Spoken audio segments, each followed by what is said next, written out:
Okay, now you're all on your way to Hollywood. This is when they write the movie, I'm going to be played by George Clooney. What we want you to think about who's going to play you. All right, Lindsay, I'm going to turn it over to you to kick things off. All right, and so as you can see, this is our agenda. We just went through the introductions for today. Joe will give a bit of an overview about what we've been thinking about in terms of climate change. What is the climate change challenge? And then I'll talk a little bit about the UNESCO Futures of Education report. Then together we'll take a look at the survey results. We have a compilation of the English-speaking results, Spanish-speaking results, and then also results from the Chinese. And then we'll have an open discussion. We have a couple of different discussion prompts, but then it's also open to kind of guide the conversation to see what struggles we're having with climate change and teaching climate change, what are some of our successes, and looking at some of the different aspects of that. Are there any questions about the agenda? Awesome. All right, go ahead, Joe. So basically, we just wanted to frame the climate change conversation. We're all familiar with it, but basically the concern is human activities are causing greenhouse gas emissions. Next slide, if you would, Lindsay. Mm-hmm. So ultimately, what's happening is that the Earth is heating up, trapping greenhouse gas emissions, and as a result, temperatures are going up. And the impact, Lindsay, on the next slide, is the consequences are obviously we've seen across the globe. But here in Westchester, for the first time, we had a number of deaths occur from flooding. I think we can all watch the news and realize that this challenge is becoming increasingly problematic for the planet Earth. Next. So, how are we trying to solve climate change, right? One thing is very clear. This is a generational challenge, a challenge of a lifetime. And so as educators, we're really thinking about preparing students for the next 10, 20, 30, and 40 years. And we need to make clear there's no overnight success. How old I'm going to be in 2030? Far too old. I'm not sure I'll be here in 2050. So I'm hopeful, Ralph, that you'll be here to help solve all these problems in 2050. But it is the important point here is that no easy solutions. And then the next slide. And who's in charge? Right? Who's in charge? President Biden, President Xi, Patricia Espinosa, global youth, all of us, none of us, all 196 nation states. And I think all of us here understand this. A global challenge requires everyone's participation. Next.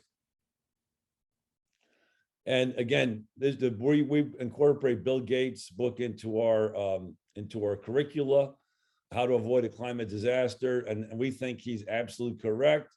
It's the most important challenge faced by humanity ever.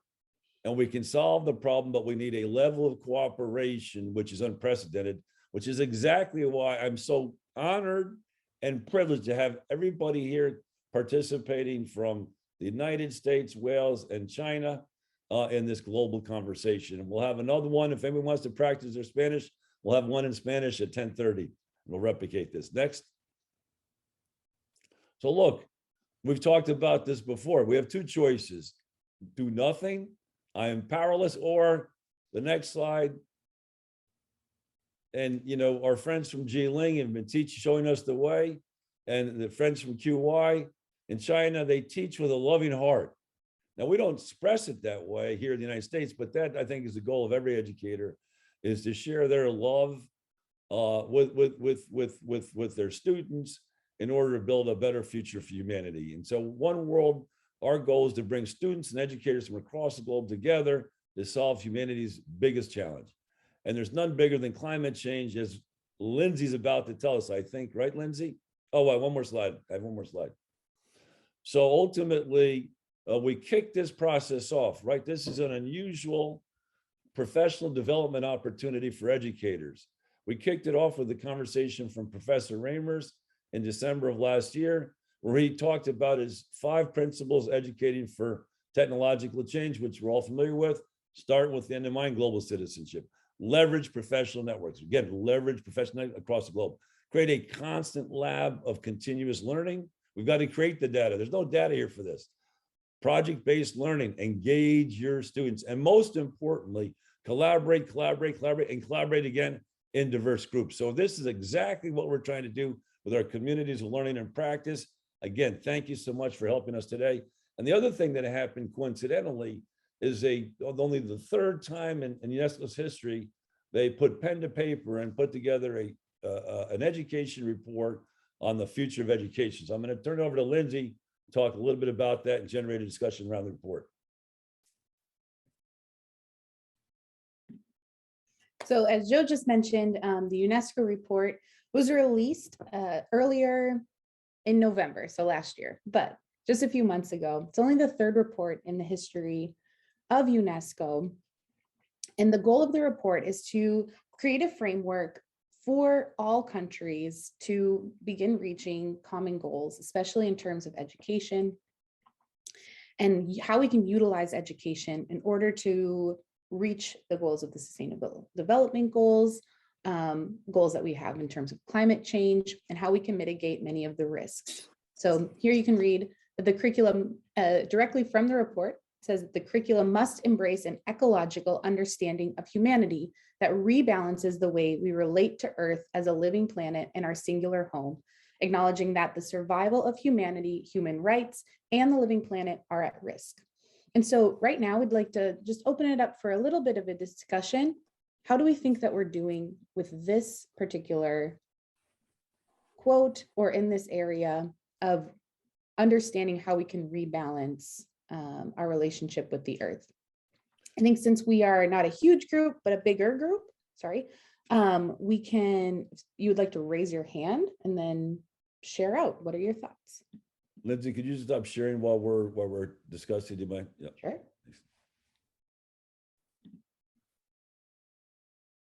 So the real question is, how well do you think we're doing in terms of achieving UNESCO's goal is to think about planet Earth as a living planet, right?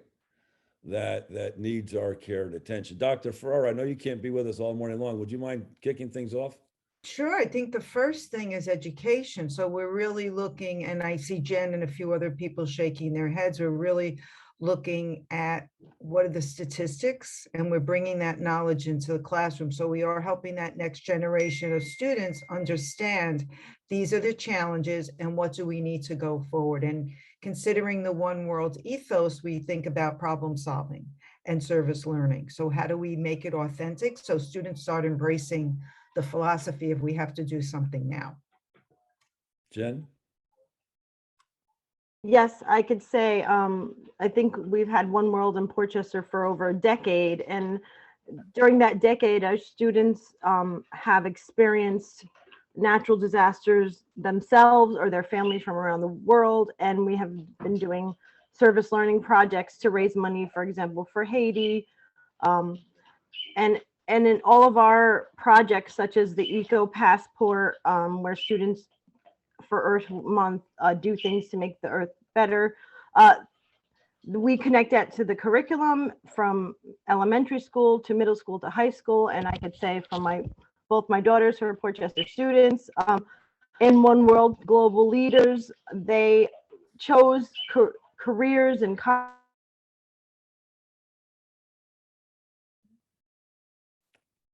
Jenny, we lost you for a second there. Jen, we lost you for a second. I think. Yeah, our Now world. You're back. Yep. Did you hear me? you cut out for a little bit. Just cut out for a second. Yep. So I'm just saying, like, this Portchester students, they're choosing their careers based on the problems of the world that they want to solve, and it's starting. I see it with my own daughter and daughters and their friends, and the high school does a wonderful job thanks to Joe's Global Leader Club that he started there under Professor Reamer's Harvard work to prepare students to do projects that are hands-on and research, as Dr. Ferraro said, the world issues and to work on them now and solve them. And that, like I said, that's how they're choosing their careers and their passions. Well, Jenny, thanks so much. Now, if I could, the Gen CD, I'm going to go to the next Jenny, but it's very nice to talk about One World, but I want to try and talk a little bit about education in general, right? We want to use this as a second data point to see, so Jenny, can you tell us a little bit from Wales, like Jenny from the hood, Jenny from Wales, could you tell us a little bit about how Wales approaches climate change education and how well are they doing in Wales? And then I'm going to come to China. Andy, I'm going to come to you next. How is China approaching climate change education and how are they doing? And then maybe Hillary from there. So what I just want to get not so much focus on one world, I do want to focus on how we as educators, and I consider myself an educator, although my wife says I'm not, but how do we as educators approach this challenge and how are we doing? So Jenny from Wales, you want to kick things off, please? Hi, everybody. I think from a Welsh perspective, climate change, sustainability, education has been part of the curriculum probably for over a decade. But what I will say, since being part of One World, what I've actually realised myself as an educator is that it's not been intentional enough. It's been very surface level, basically around awareness, not actually action. So being involved with One World has enabled me to facilitate the children actually taking action from my own class, but also then school-wide. But from a government perspective, as I say, I still feel it's very much sort of at the awareness level. For example, the Sustainable Development Goals are not talked about at a district level. That was just very personal to our school. So yeah, I think there's a long way to go in terms of empowering children and the next generation to actually make a difference instead of just talking about making a difference. Excellent. Thank you, Jenny. Hillary, I'm sorry, Annie, then Hillary. Annie, how are you guys doing climate change at Jiling? Yes. And actually you have social studies, which embrace the topic climate change. So for example, for the lower grade students, they will know the differences between the climate change and the concept, the climate change and also the weather they are experiencing every day. So they will know climate is not the same as the weather. And for the higher graders, and then they will know, for example, the reasons of the climate change and what we can do to prevent the earth from getting heating up. For example, let me see, farming is one of the reasons, and the fossil fuels are also the reasons, for example, the oil, coal, and natural gas. And on these concepts, we are trying to let the students build the, get an impression of what climate change is, and can we take the consequences if we are doing nothing. Yes. Excellent. Thank you, Annie. Thanks very much. That's very helpful. Thank you. Hillary. Yes. How are you? Yeah. How do you, generally speaking, how would you suggest China is tackling climate change? And how are you guys doing it at QY? You know that we are a foreign language school and we have a lot of foreign teachers here. So first, all of our learning is based on our language learning. And we also mix the curriculum with the holidays, just like the Labor Day and the Earth Day. So the kids will learn about the day by themselves. You know that every kid have their own ideas. So we don't only teach them the information or knowledge, they will just find the information by themselves and they will show us their ideas and understanding of it. And next, we have a lot of teachers that, and we have many teachers with high level of English language. So we will just teach the kids. And we also design a lot of PBL, that program, project-based learning. We have a lot of PBL's lessons about it. In fact, actually, Hillary, I apologize to interrupt. Their school is one big PBL. They've created a community at their school. So you can go to the airport at their school, you can go to the market, you can go to the bank. So just Hillary, they are PBL par excellence. Sorry, Hillary, I didn't mean to interrupt. Thank you for your introduction. And you also know that we have IB program. So the kids will also learn about and who we are and what is animal and what can we do with the animals and what is the weather on Earth right now and how can we protect the Earth and how can we express ourselves to the world. So I think the kids here learn a lot about the climate change, and we also talk about the weather, the climate change, and also the eco acts. So I think, and even we give them more curriculums, the kids can find more things by themselves. So we are not only teachers, we just give them something and they will make more things than we expected. Thank you. So Jack, oh, actually Lindsay and Jack, if you guys can give us a bit perspective, it sounds to me, again, this is first, this is a conversation, first blush, but it sounds like China, listening to our friends from China, are a bit more, their program sounds a bit more robust and consistent than what we generally get here in elementary schools in the United States. Or is that unfair? I mean, what's your experience, Lindsay and Jack? Go ahead, Jack. Jack, you're muted. I don't think it's unfair at all. I think that as a criticism is just. We often fail to contextualize here in the United States. So, they'll do earth science and they'll do chemistry and they'll do biology and think that those are three separate things, but the web of life is not a metaphor. Everything's connected to everything. And we fail to demonstrate that too often. And quite frankly, it's like in the United States, at least, education as an institution is like trying to turn around an aircraft carrier. It happens extraordinarily slow. And in an era of exponential change, we're just not responding properly to what need be done. And we fail to see, or too often, we see greenhouse gases and global warming as an issue unto itself, but it's it belongs to a larger picture of environmental degradation as a whole. So clean water, pollution kills 9 million people a year on the planet Earth, and loss of biodiversity. And we could run the list for another 10 minutes, but that's one big picture about how we have been extracting from the planet Earth for too long without putting back. And so hopefully, as some of the writers are suggesting right now that I'm reading, hopefully we're near the end of the age of extraction, where we first took for food or survival, and then we took for profit, and then we took for greed, and we're about done there. And hopefully industry is now beginning to say, well, what's this eco thing? Maybe we can make a buck here.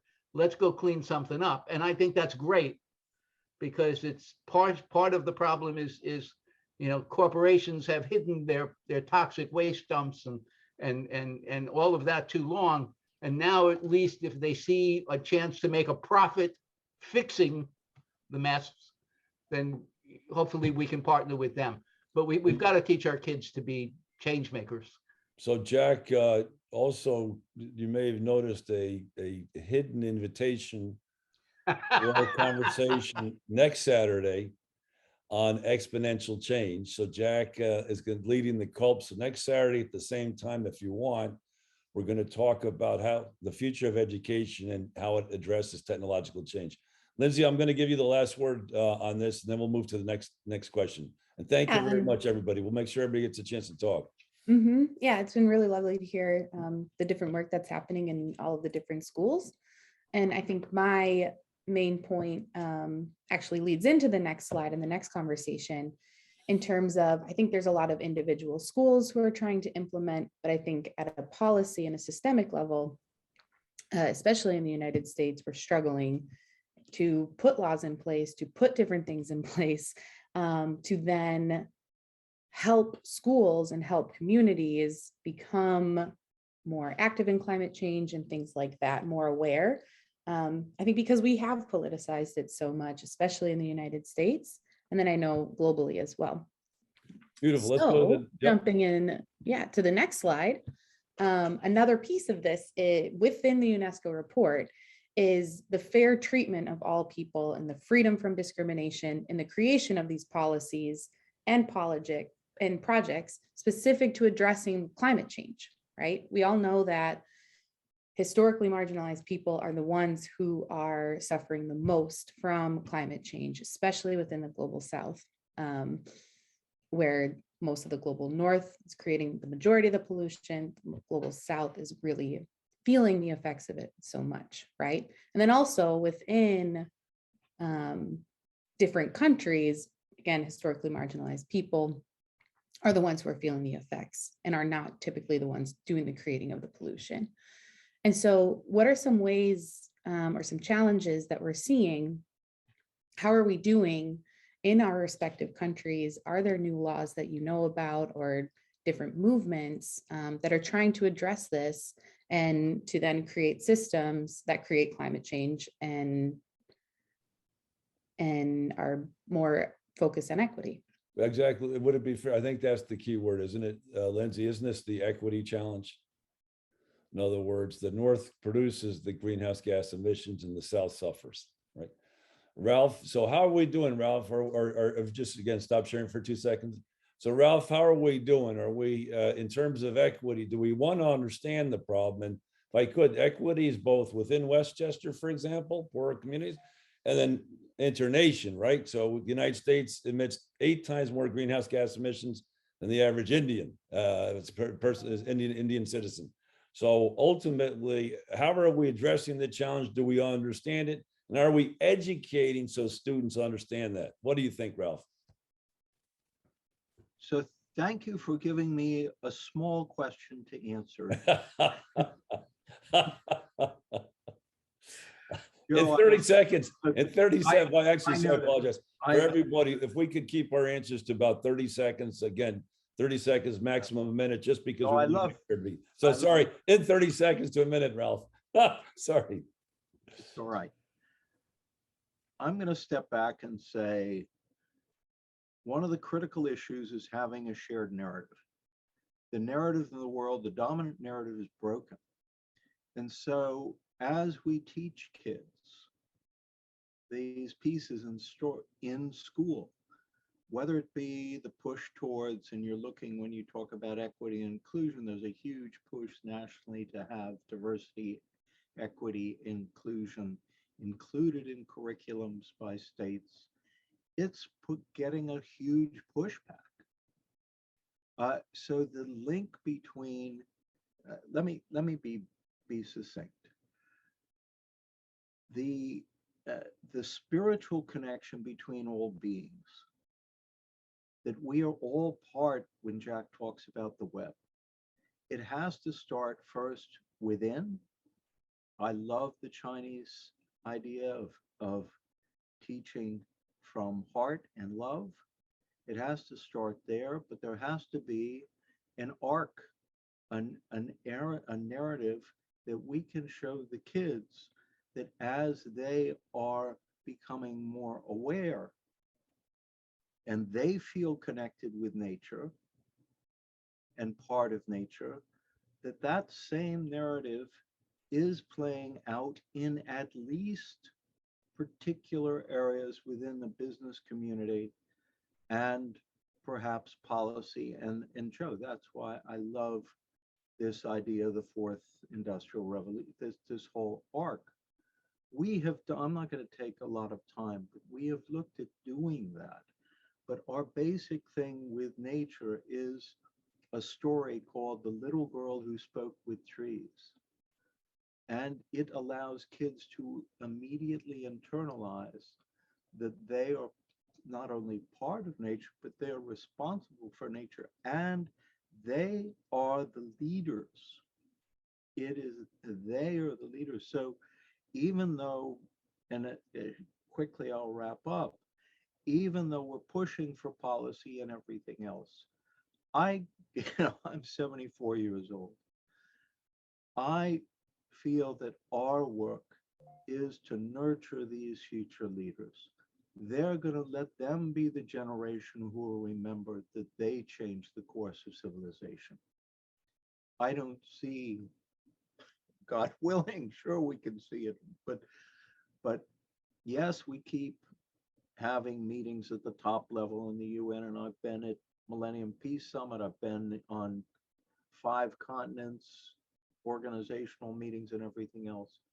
But you come back and God bless you all for all the wonderful work you're doing around the world in inspiring and mobilizing these children. And we're happy to work with you in whatever way. But I think to say in the United States, let's focus on local industries and local groups that feel that the kids have a connection. Let's connect the PBL, the projects, with local business communities so the kids feel that their projects getting at this time in particular, I just don't know where the body politic, I don't even know whether America understands itself as a body politic, but I don't know where the United States leadership in terms of, I'm going to shut up. Okay. Thank you. That's great. Thank you very much, Ralph. Lark, I'm going to, again, we want a number of questions to get through. So Lark, I'm going to give you the last word on this particular topic. We'll go to the next question. But what I'm hearing is there's some divisions in the United States, political divisions that are hindering a coherent climate change response. Lark, do you have those same divisions in China, in your view, or is the Chinese policy more coherent and consistent? How would you describe that, Lark? I should say it's a growing process of realizing the importance of environmental protection in China. As we could see in the year 2011, at that time, it was just the environmental pollution was very serious in China. And the Beijing and the sandstorm, it occurred quite often. But recently, I think gradually the government is attaching great importance to environmental protection and taking some serious measures to control the usage of the emission of carbon dioxide.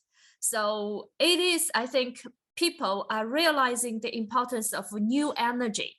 So in all industries, even in stock market, the price of the enterprises related to the new energy, you can see are rising in the stock market. So people have a strong belief that it is a rising industry in China. Beautiful. Thank you very much. Okay, let's go to the next question. We have a fair amount to get through, and we want to be respectful of time. Again, oh, we're going to see. I'll take us through the results now. Perfect.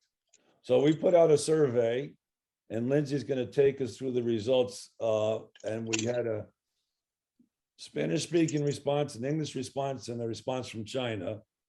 And here we go. So we're going to, oh, there you go. Okay, great. I don't know if you can make that any bigger, Lindsay, but for the oldies here. But anyway, there you go. That's better. Perfect. Well, maybe, yep. Good. Okay. Go ahead. Okay, so basically the first question was, our school implements a comprehensive climate change strategy that includes both academic instruction and the way your school operates. So if you can see, if you can just highlight the purple was strongly agree. The agree was the green was 28% on the English speaking and neutral. So we had a pretty positive response from the English speaking audience. It was even more positive, if you will. Well, 47% are agree and strongly agree in Mexico, if you could highlight that. And in China, the colors are different, of course. No, these, so yes, sorry, strongly agree, 35%. Oh yeah, so China, even better, which I think reflects what we've been talking about. So China, 42%, 35% are agree and strongly agree. So basically, 70% in China are thinking they're doing a good job. Next. Okay, comprehensive. Again, in the US on the English speaking side, only 8% strongly, 24, so not so good there. On the Mexican, the Spanish speaking side, similar response. And again, a more positive response out of China, which is consistent, but not as positive. We're down from 77 to 66% on comprehensive. Next. Our school provides numerous opportunities for real world to combat. Not bad response from the English speaking, not bad from Mexico, a little higher, and a good response from China. So a little bit better there in terms of, and I think this is consistent with what we talked about in terms of individual responses. Next. So you guys mute if you're not speaking right now, please. Okay. Our students are very familiar with the global governmental response. Here, much less on the English speaking side, much less, both below 20% in English speaking side and Mexican side. China is more, again, positive. Now we'll put this to the test in a second. We're going to ask you a series of questions. I'm joking, but hopefully what this reflects in China, they're teaching the SDG goals and they're teaching about the conference of party process. And hopefully everybody knows in China who the UNFCCC is, United Nations Framework Convention on Climate Change. All right, next slide. SDG goals. Again, SDG goals get a little bit better response in the US and Mexico, but still not anywhere, we're still below 50%. And China's doing a very good job on the SDG goals. Well, we'll ask you about that in a second when we talk about this. Next. In fact, one of our Chinese English-speaking teachers that hasn't had a chance to speak yet, if you could talk a little bit about SDG goals and how you're using it and how you're using it for climate change in a second. Oh, advanced equity. We just talked about the equity question. Are you incorporating that in your climate change curriculum? But not a bad response. Actually, much better response in both England and English-speaking Mexico, and a continued positive response from China. Is that our last one, Lindsay? I'm not sure. One more. Okay. This is the UNESCO question. You know, if UNESCO were to come in, based on what we heard from UNESCO, our curriculum really seeks to understand really what Ralph was talking about, that we're all connected.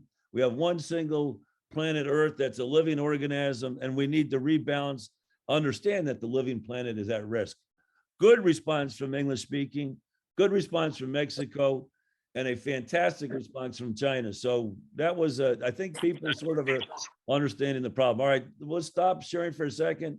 Let's get some reaction to the survey. Maybe we'll start with somebody from Vicky.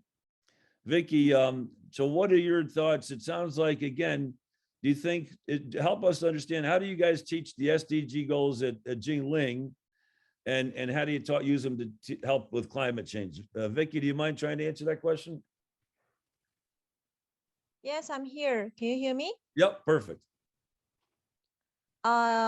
Yes, since we joined the One World and we have the clubs, the club lessons will be a good opportunity for us to teach the students to learn the SDG goals. Actually, we just we are not teaching the students. We just let them to know, and then they can learn by themselves after the class via the internet to look for information, to share their ideas on the related topics offered by our teachers. And the class meetings in our school on each Wednesday afternoon is another opportunity.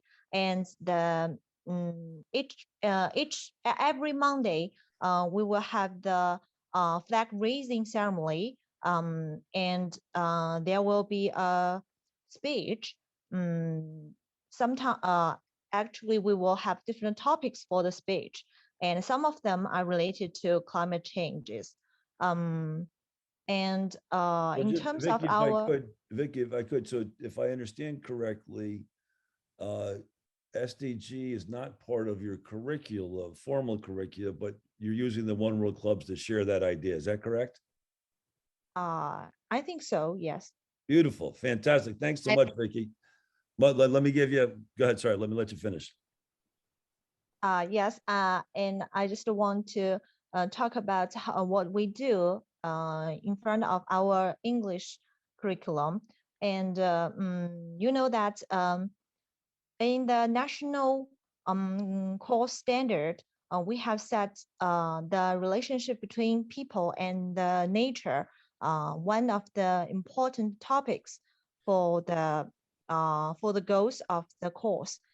So we have many articles on the topic of nature and environment protection. I think Beautiful. they are Yeah. related to the SDG goals. Fantastic. Yep. Well, yes. listen, actually, so for One World educators, Lindsay, Lark, Joanne, Jack, one of our goals always is to teach English with meaning. And that's exactly what Vicky's talking about. That's great, Vicky. Kathy, welcome, Kathy. Good to see you. So, Kathy, I'm not sure how much you heard, Yes. but the question is, so how do you guys at QY, how do you teach the SDG goals? Do you use the SDG goals as part of your climate change strategy? How do you do that at QY? In our school, with the help of the foreign teachers, they often talk them to the playground and do some survey. So they will make some mind map and talk about that. I think maybe it's easy for the foreign teachers to take the kids to do this, and our Chinese teacher will join them together. Oh, beautiful. Fantastic. Great. Anybody else? Celia, any thoughts?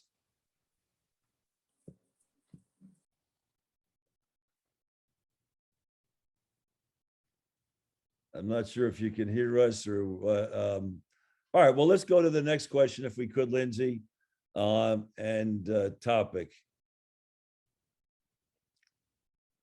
So that was the survey results. Great job. All right. Okay, so now we're going to get into this whole idea of now we're going to probe, we're going to use your answers as a data point. So there's a lot of people talk about, always use the expression, think global, act local. What does that mean? And what does that mean in terms of climate change? So most of us are familiar with the Paris agreements, but most of us are not really familiar with the process behind it. Maybe we go to the next slide, Lindsay. And so, I mean, I don't want to embarrass anybody, but the Paris Agreement was what they call COP 21.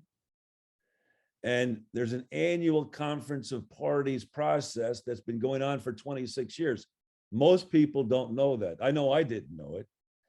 And as Jack will tell you, I'm very bright. No, I'm joking. sorry. No, but I didn't know that. And I pride myself in understanding. So I had no idea there was an annual conference of parties process. I had no idea that process is run by the United Nations Framework Convention on Climate Change, the UNFCCC. And the only reason I know we've been working with the UNFCCC for 5 years. Arguably, if you remember our first slide, we talked about Patricia Espinosa. Arguably, she's the most powerful climate change person on the planet Earth because she organizes the annual conference of party process. And hopefully, many of you are familiar, but not everybody here certainly was familiar with COP 26, that took place in Glasgow this year, where the end conclusion was they want humanity to become 50% net zero by 2030. That means every country has to reduce its greenhouse gas emissions by 50%. Lark talked about the fantastic work that's been done in China over the last 10 years. That gives me hope for humanity. We can do it if we cohere and we think about it. And the second thing we need to do is double contributions to the emerging world. We consume 8 times more greenhouse gas emissions than India because we're far more industrialized. Are we going to condemn India to never industrializing, or how are we going to work with them to become green from day one? We need to help them do that. So the question on the table then, Lindsay, if we just stop sharing for a second, is how important is it to understand this process, and how well are we teaching this? Dr. Ferraro, I'm going to ask you to kick things off.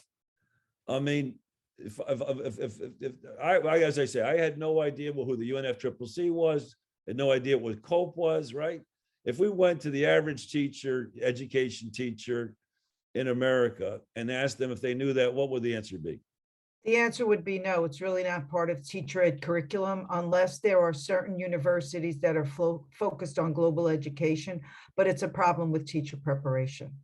And And if- so, and again, it's it's funny. My daughters are, don't eat red meat because of climate change. Fantastic, right? The less red meat, but they have no clue about this, right? So, I'm a little bit of now that I know, but how do your efforts combine with the larger whole? And so ultimately, and do you think it's important they understand this process, Dr. Ferrara? Absolutely. They're preparing the next generation of individuals, and teachers really should be held in high esteem. That means they should have the knowledge. And as Jack always said, they should be able to take action. And they're not able to do that because they don't have the knowledge. And this is what we're doing here, right? Global competence, not global competence, some crazy idea. Global competence in building your capacity to transform humanity with action. Thank you, Dr. Farah. Lark, I see you there. I think when I look at the Chinese responses, it seems to make clear that China's response has been more coherent, has been more collaborative.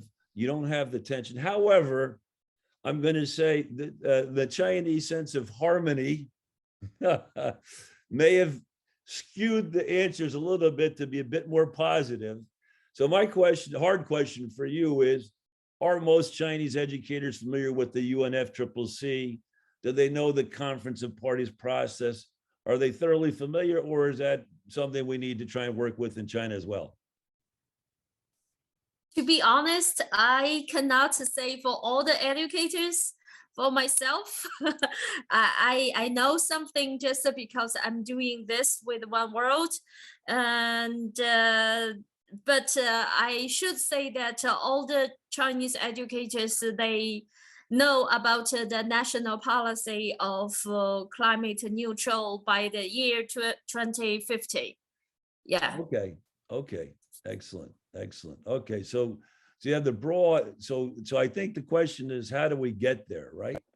Jenny, how about Wales? I don't know if you're able to hear what we were talking about, Jenny, but the question on the table was, how familiar are people in Wales with the UNFCCC, the Conference of Parties process? I think what Lark is saying, everybody knows there's a need to transform humanity by 2050, but may not be as familiar with the actual process itself. How about in Wales, Jenny? Does Wales handle that process? How does Wales handle that process? No, I probably agree with Lark, and it relates to what I said earlier. The awareness is there, but the actual action is sadly lacking. Although there are pockets of good practice, as you know, in the north and in the south, but there's definitely no consistency or coherency in regard to that whatsoever. Okay, fantastic. And I think, look, this is the whole reason for being for One World, right? Is to build this global competence and help. Well, I have to say, I've been looking at this we've been looking at the climate change issue for a number of years now. And the thing that surprised me is the lack of coherence. Part of it's political, but there's no, what we're doing is actually, we'll get to the next question. It's very simple. Chuck, welcome aboard. Good to see you. All right, let's go to the next question, Lindsay.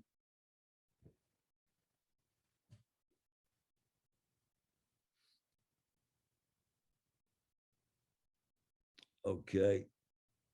We talked about sustainable development goals. All right, next. Oh, well, we're all familiar with them here, but again, and there's a climate change component, so we just want to include that. Keep going. Yep. 17 goals to transform the world is really, again, what Ralph talked about. We're all in this together, a spiritual connectedness that's consistent with One World's 3 foundational principles. All human beings share an essential human connection. If we're going to survive well as a species, we're going to need to cooperate far better. And finally, we want to generate respectful, fallible conversations, or even where we share a number of different political views that share the conversation to understand our increasingly complex world. Okay, next. And goal 13, of course, is climate action, but there's a number of goals that relate to it. Next. Okay, here's one. This is my favorite questions. This is my favorite question. So there's a movement afoot, and we'll talk about it later, I guess, but there's a movement afoot. So look, to engage educators. You know, I used to work in the stock market for 30 years. In your stock market, you're always predicting the future. It's a market to go up or down from here. And we've had we had a turbulent week, but you're always trying to predict, anticipate the future. The better you can predict the future, the demographic trends, the trends, the more successful you're going to be. So what's super clear, mega clear, crystal clear to me is there's a global movement to engage educators in a coherent way in the fight against climate change. In Italy, they made it a national law that you have to teach climate change. Lindsay is putting together a proposal for California to get a consistent climate change curriculum. In the UK, we worked with a fantastic group called Let's Go Zero, and they're trying to get 5,000 schools to sign a pledge to become net zero by 2030. A very ambitious goal. We've reduced that to 50% net zero, consistent with, but very ambitious goal, 5,000 schools. And here in the United States, the K-12 Climate Action Plan, we'll talk a little bit more about it, led by the former Secretary of Education in the United States and a former governor of New Jersey and EPA administrator, Republican, Democrat, coming together for a K-12 Climate Action Plan with 4 parts: mitigate, educate, adapt, and advance equity. We'll talk some more, but this is from that report. And there's a huge operational footprint, right? You know, in the United States.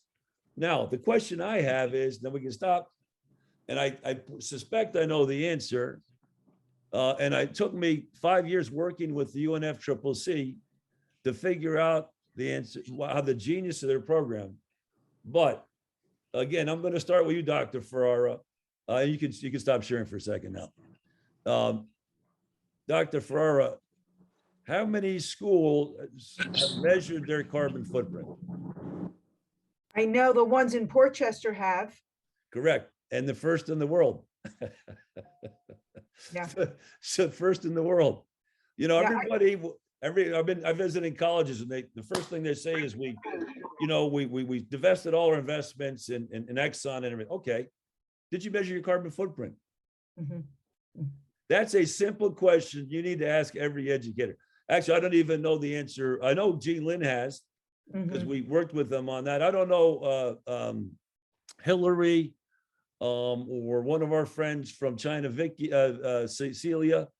Has QY measured its carbon footprint yet? Do you know?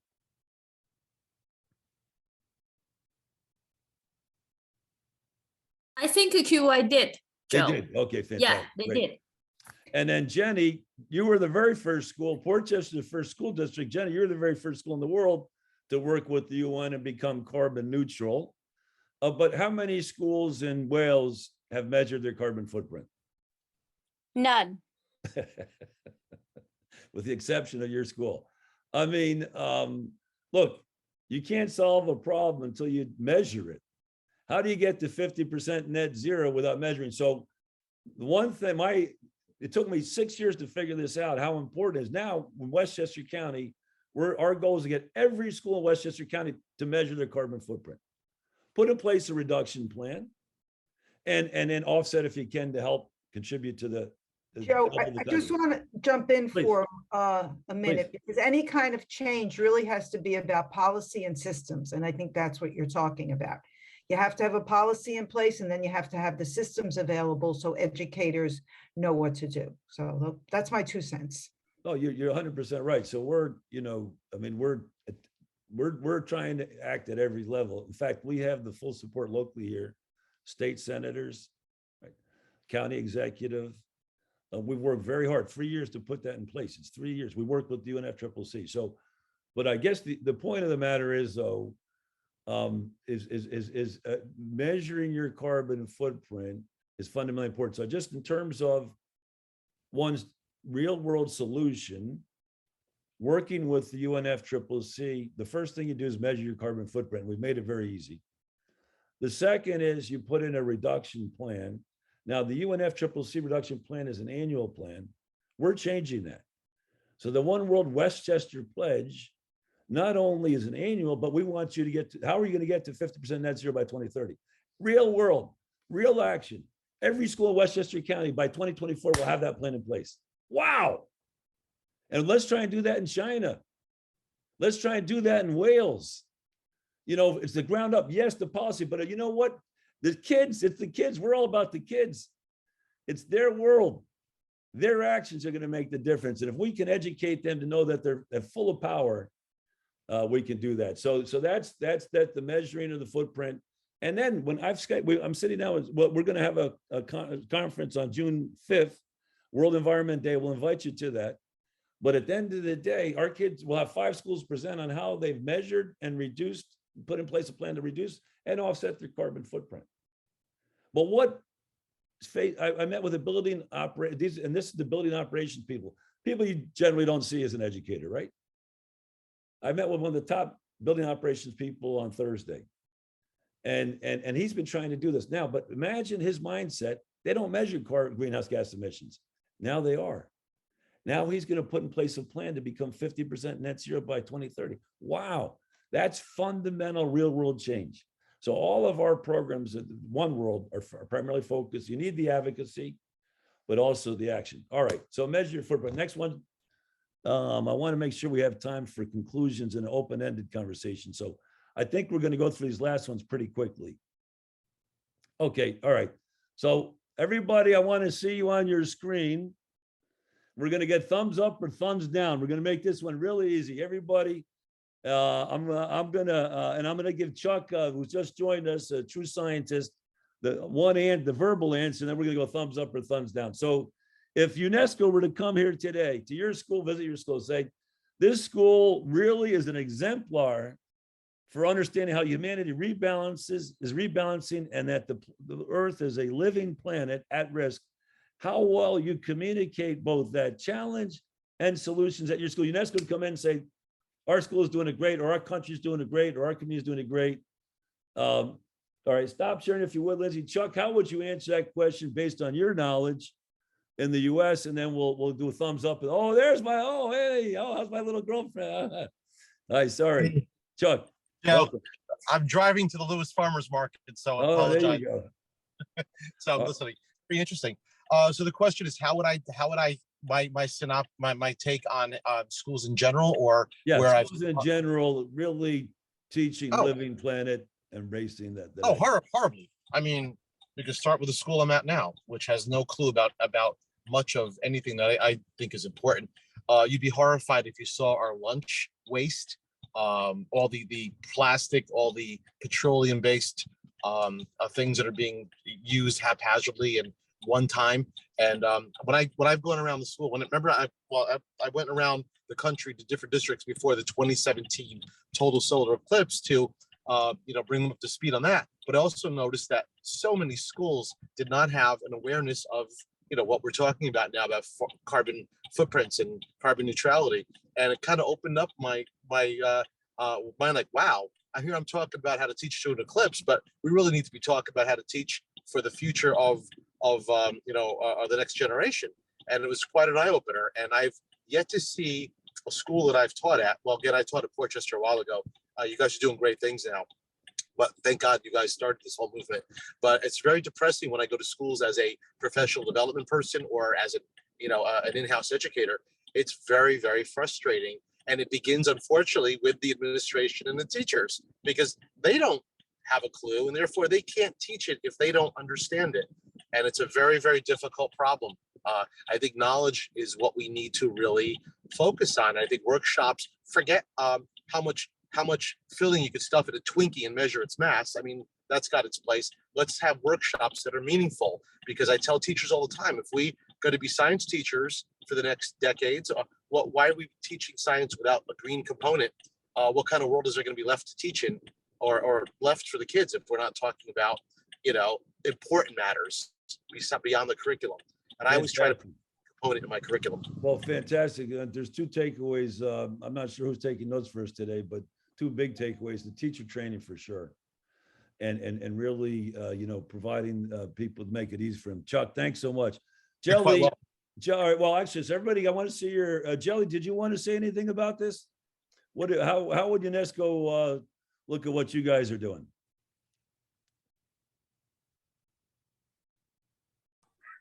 because I am a new teacher, and so I just follow our new curriculum and teach students the things maybe Annie and Vicky told us. Fantastic. Beautiful. All right. So everybody, if I can your screen. So thumbs up, UNESCO would love us. Thumbs down or thumbs medium, not too bad, you know. So let me give the thumbs up indicator for China. Let's see China. Thumbs up, thumbs middle, or thumbs down in China? Lark, well, come on, everybody. Jelly. Well, thumbs up, thumbs middle. Okay, Annie. Thumbs a little tending up. Come on, Annie. Where are the thumbs? Thumbs up. Oh, yeah, here's my beautiful daughter. Hey, how are you? How's your daughter? Great to see her. I remember when she was a tiny baby. Thumbs up, Jelly. Okay. So China's getting some good grades. Fantastic. All right. US, everybody else. Oh, sorry, Jenny. We can't see you. Jenny, where? Oh, Jenny already said thumbs down for Wales, I think, right? I go thumbs in the middle for my school, but it's not my school anymore, but thumbs down generally. Fantastic. All right. US educators, thumbs up, thumbs down, thumbs. Okay, I'll give a little better mark. We'll go there. All right. Mr. Zakir voted twice. All right. Next one, Lindsay. Next one. Sorry. In fact, let's take all the next question. I'll do the next questions together. And again, this is a pilot program, so we're okay. So one question is reaching outside your school walls. We're going to come back to that next. Real world programs. I think those are the last two questions, right? And then what we really want to know, what are we doing well? What can be improved? Okay, so that's where we're going to end up. So just before we get to that final thing, if we could just stop sharing for a second. All right, now, Lark, I'm going to challenge you guys because I think some of the Chinese responses are a little more positive than the reality. So you tell me, Lark, well, actually, maybe I'm wrong. How much do you guys reach outside of Jiling and maybe Annie, how much do you reach outside of your school to connect with other schools to solve this climate change problem? How often are you working across the globe to, you know, what programs are you putting in place to coordinate your climate change response? I mean, well, actually, here's one of my goals for this meeting. QI and Jiling coordinate their climate change strategy. Boom, shakalaka.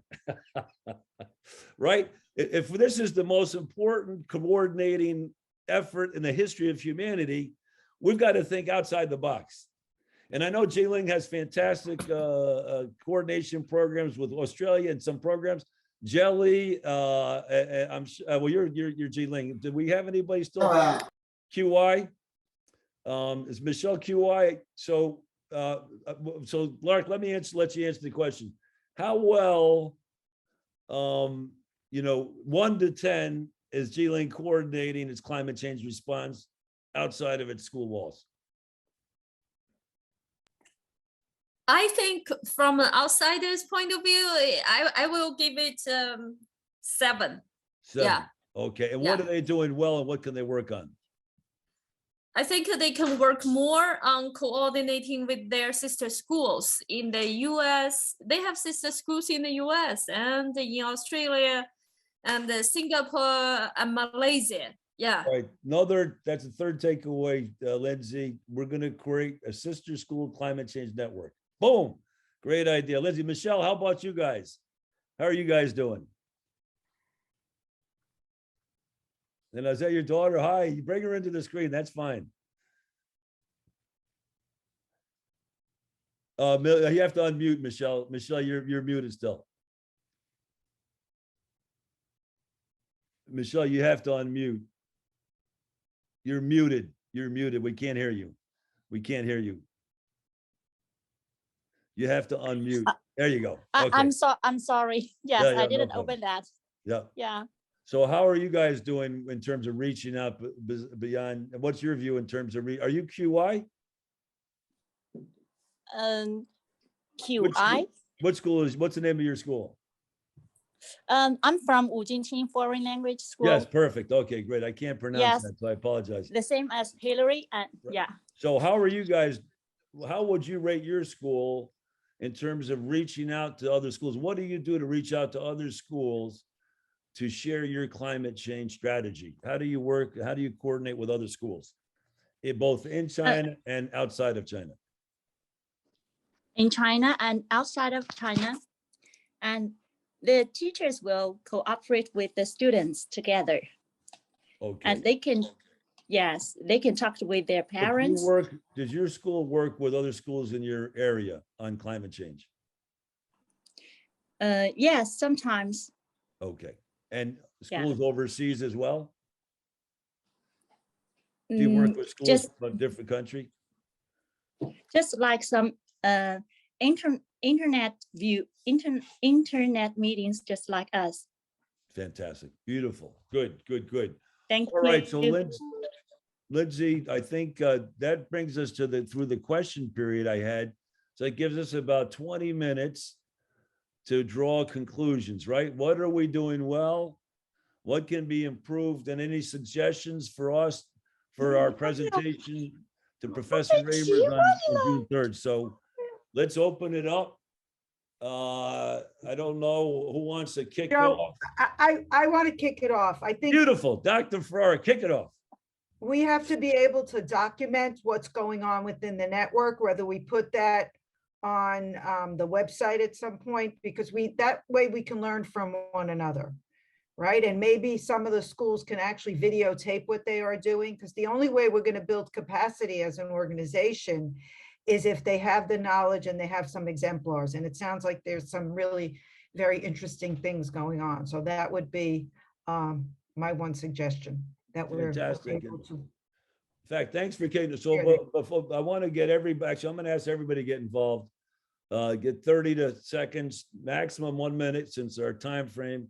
Jolene, we haven't heard from you. Would you like to share with us? Yes. Hi.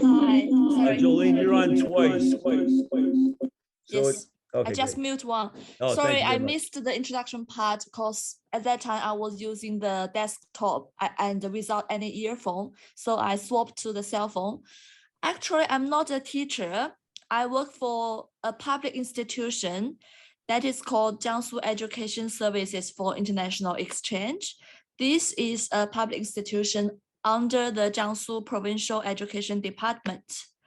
Our major responsibility is to facilitate all the public schools and independent schools in Jiangsu and all over the China to help them with the international cooperation and exchange programs across the world.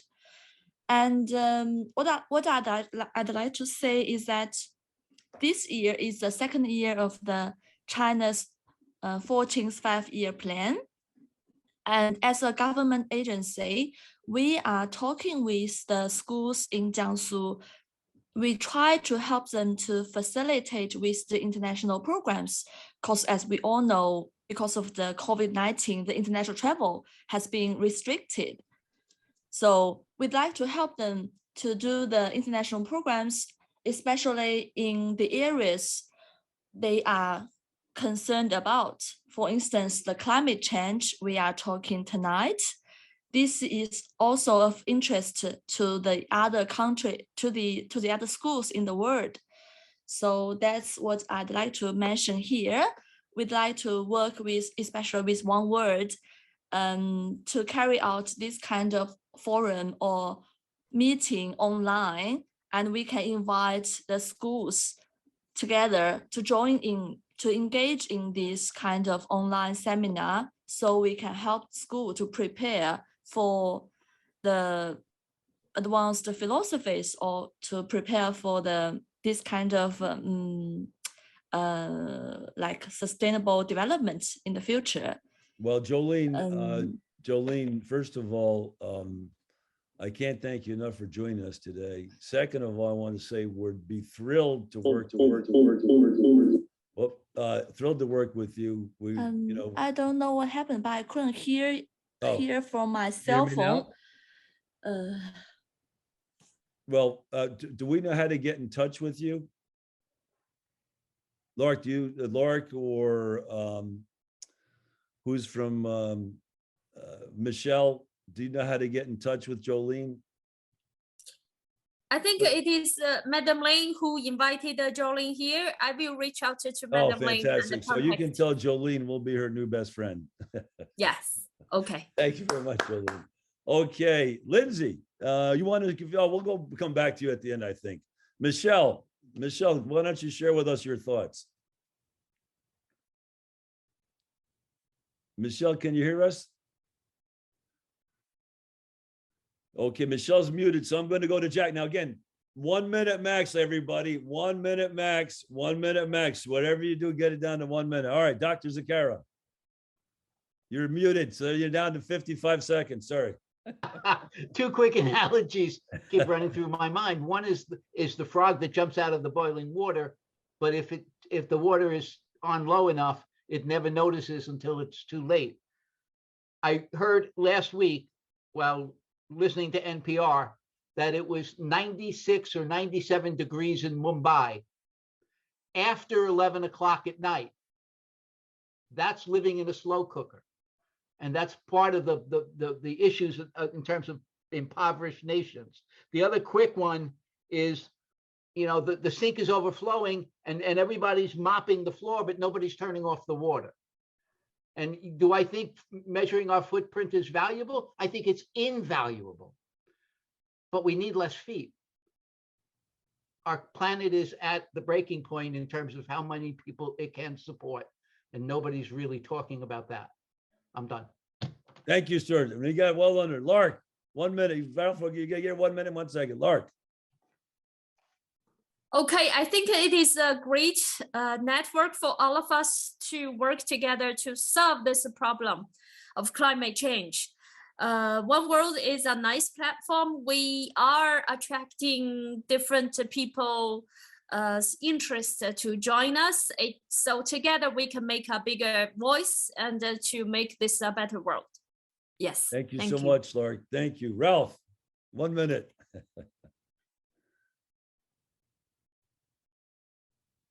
Are you muted, Ralph? Hold on. I just unmuted myself. So part of the critical issues, as you've brought up, is on one hand, walking into a system. Now, China has a hierarchical system. I'm sorry, which allows policy to actually be implemented for better or for worse. In the United States, as Joanne, so nice to see you after all these years. The part of the issue is, how do you start simultaneously from the bottom up and the top down? What you are doing, Joe and Jack and the is to bring the key players or organizations into focus. Then we can begin to put the pieces together and see, just if I have a story, we have SUNY ESF, the oldest environmental science. Ralph, I apologize. I want to make sure everybody gets a chance to speak. I'm going to give you another 30 seconds. But so what I'm saying is we are linking kids with the environmental education program from the School of Environmental Science and Forestry. They are linked with Frank Sesno and his Global Planet, whatever, forward. You've got the link, but the point is to sit down and say, here are the linkages we know. The problem is one problem in the United States. Okay, no, Ralph, I apologize. I'm going to go to the next speaker. We really got to stick to 1 minute. I'm sorry. We'll create a chat group afterward. I love this. Let's all work together. Fantastic. There you go. Chuck, over to you.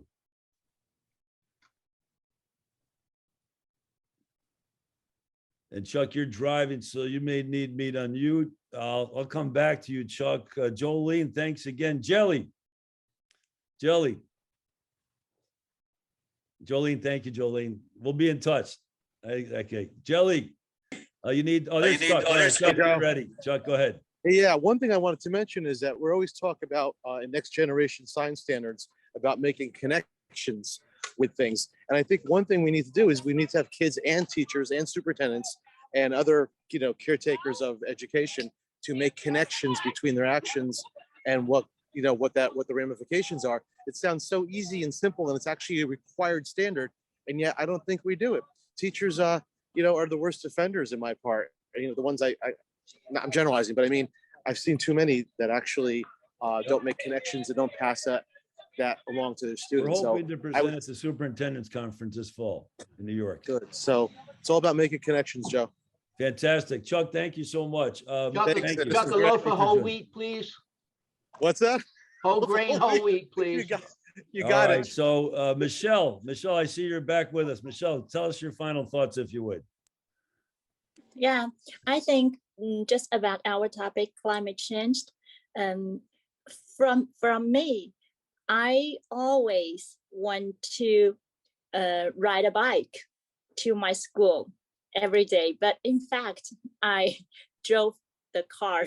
So I just want to tell myself, because I think it is not so safe when I'm riding a bike.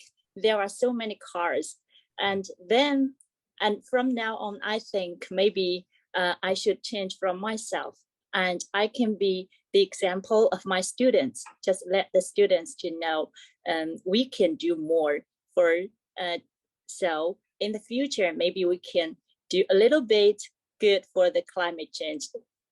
Beautiful. Thank you so much, Michelle. Jelly, can you unmute? Okay. Jelly? Oh, good. Yeah. Yes. I think though nowadays in China, many people begins to use electrical cars, but the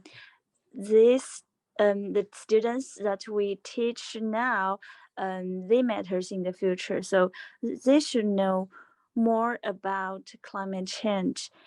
Actually, I just hope that I can teach better and do better, because I have a lot to learn how to teach them and let them know this better. Thank you so much, Jelly. Thank you. Kira Carvin. Kira, I want to thank Kira for really helping make today a reality and a possibility. She's doing all that hard work behind the scenes. Kira Carvin, what are your thoughts? Kira, do you need, okay, you good? Can you unmute? Kira, just unmute, just give us any final thoughts.